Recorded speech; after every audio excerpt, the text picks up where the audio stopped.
Good morning to everybody.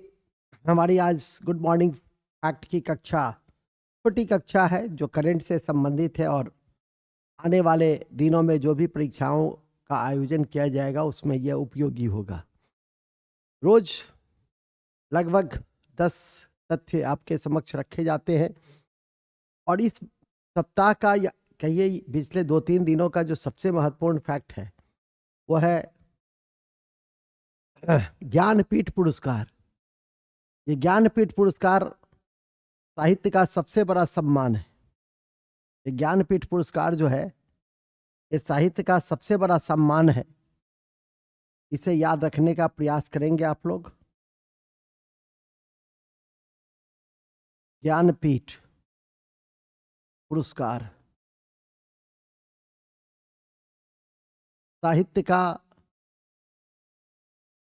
सबसे बड़ा सम्मान, सबसे बड़ा भारतीय सम्मान है।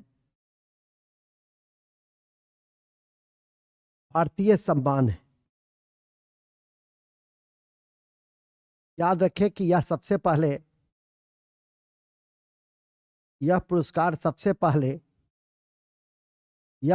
सबसे पहले जी शंकर कुरुप्पू को मलयालम के लिए दिया गया था। मलयालम के लिए दिया गया था। इस वर्ष इसके चर्चा में रहने का जो मूल कारण है वह यह है कि दो प्रसिद्ध व्यक्तित्व को यह पुरस्कार दिया गया है। एक व्यक्तित्व है गुलजार और दूसरे व्यक्तित्व हैं रामभद्राचार्य। ये ध्यान रखेंगे कि गुलजार उर्दू कवि हैं जबकि रामभद्राचार्य संस्कृत के महान विद्वान में से एक माने जाते हैं। तो निश्चित रूप से इसे आप लोग याद रखने का प्रयास करें। यह परीक्षा के दृष्टि से काफ़ी महत्वपूर्ण है और भी मैंने बताया कि साहित्य का सबसे बड़ा सम्मान है ये, जो 22 भाषाओं में मिलता है और उसमें इस वर्ष जो मिला है गुलजार और जगत गुरु रामभद्राचार्य को। याद रखेंगे कि इस पुरस्कार की जो धनराशि है, हालांकि एक बात और भी ध्यान रख सकते हैं कि यह पुरस्कार 1961 में जो इसके संस्थापक थे शांति प्रसाद जैन, उन्हीं के द्वारा इसकी स्थापना की गई थी। और यह भी ध्यान रखें कि 1965 से यह पुरस्कार लगातार दिए जाते हैं। 1965 से यह पुरस्कार नियमित रूप से दिए जाते हैं। और यह भी याद रख सकते हैं कि 1966 में ताराशंकर बंदोपाध्याय को गणदेवता के लिए और महिला में पहले तो हिंदी में जान ले चिदम्बरा सुमित्रा नंदन पंत और उर्दू में गुले नगवा फिराक गोरखपुरी की प्रसिद्ध पुस्तक थी, उनको दिया गया था। उर्वशी रामधारी सिंह दिनकर राष्ट्रकवि का भी नाम सुना होगा, तो उर्वशी के लिए रामधारी सिंह दिनकर को भी दिया गया और महिला में सबसे पहले प्रथम प्रतिश्रुति के लिए आशा पूर्णा देवी को दिया गया था। तो प्रथम महिला आशा पूर्णा देवी को दिया गया।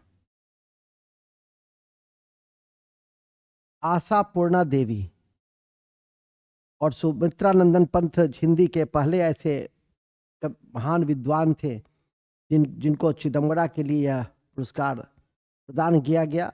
पिछले 2022 में दामोदर मौजी जो कोंकणी रचनाकार थे 2022 के लिए उनको दिया गया था और उनका जो क्रम था वो 57th, तो उसे ध्यान रख सकते हैं। इससे जस्ट पहले नीलमणि फुकन को दिया गया था। तो ये दामोदर मौजी को भी निश्चित रूप से आप अभी याद रखें जिससे कि आपको परीक्षा में कोई दिक्कत ना हो। इसके बाद एक और भी महत्वपूर्ण पुरस्कार, महत्वपूर्ण योजना है पीएम विश्वकर्मा योजना। ये जो पीएम विश्वकर्मा योजना है, ये सूक्ष्म लघु मध्यम मंत्रालय, उद्यम मंत्रालय के द्वारा शुरू किया गया है विश्वकर्मा पूजा के दिन 17 सितंबर को वाराणसी से, जिसे आप याद रखेंगे। अभी हाल में, ये भी काफ़ी इम्पॉर्टेंट, अभी हाल में एक कल्की धाम मंदिर का शिलान्यास किया गया है, वो संभल में है। तो इसको भी ध्यान में रखेंगे, क्योंकि आजकल इस तरह के तथ्य भी परीक्षा के दृष्टि से इम्पॉर्टेंट है। नवीनीकरण ऊर्जा परियोजना के सह वित्त पोषण के लिए इरेडा ने अभी पीएनबी के साथ सहयोग दिया है। और आपकी जानकारी में मैं दे दूं कि ये इरेडा नवीनीकरण ऊर्जा से संबंधित एजेंसी है, जिसकी स्थापना 1982 में की गई थी। तो ध्यान रखें, इरेडा और IRDA, IRDA insurance regulatory development authority.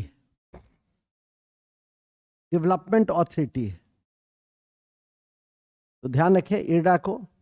और मल्होत्रा समिति के अनुशंसा के आलोक में इसका गठन किया गया था।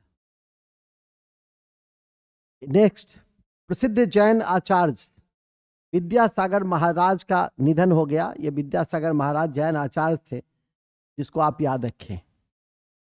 इसके अलावा बैडमिंटन एशियाई टीम चैंपियनशिप में किस देश की महिला टीम ने गोल्ड मेडल जीता? तो ऐसे तथ्यों में भारत यदि है तो परीक्षा के दृष्टि से बहुत महत्वपूर्ण है। और अभी इंग्लैंड के साथ हमने श्रृंखला में 2-1 की बढ़ोतरी की है, तो नज़र रखें। और इन्हीं शब्दों के साथ हमारी ये जो 7-8 इम्पॉर्टेंट फैक्ट थे, उसकी मैं जानकारी आपको दिया। बहुत बहुत धन्यवाद। Thank you.